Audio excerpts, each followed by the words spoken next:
You can't go to. Okay, so I'm gonna stop it here. I think it goes on more, and they probably like the booth review comes back and they say, "Oh, the game's over. Yeah, it's a touchdown." Anyway, so for those of you who are familiar with the rule or not, I'll just briefly go into it. So there's the simultaneous catch rule, and the tie always goes to the offensive player. And there's only been a couple instances I've ever seen that the case, but usually that's when both the defender and the receiver are facing each other.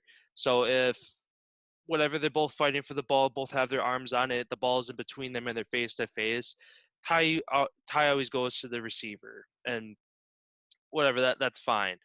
In this case, though, like Jennings has the ball A to his chest, B both of his arms, and Tate only has one arm, maybe two through there. And usually that's always been a universal rule of possession of the ball. Because then you can make the case in the sense of a fumble happening. Say a fumble happens on offense. If a defender is literally face down on the ball covering the ball, you can, by using this rule, you can make the argument that a running back or an offensive lineman has his arm in there with his hand on the ball.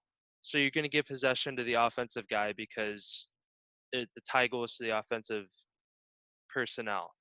So again, ter- just a terrible call there.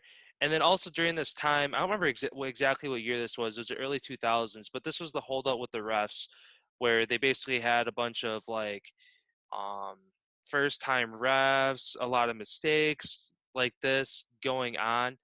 Um, but yeah, this was kind of the nail in the coffin that finally the NFL got their good refs back. And unfortunately, that's always what it comes down to, is it takes one really like, okay, yeah, that's messed up instance, because uh refs that came back and just like this play has been a topic of conversation for years, and there hasn't been a single like ref or anybody that talks about it that's ever said in favor of Seattle on this. And I guess the only people who would is maybe a Seattle fan who's just like, oh, that's the game, that's how it is. It's like, yeah, whatever. But if it happens, as soon as it happens to your team, then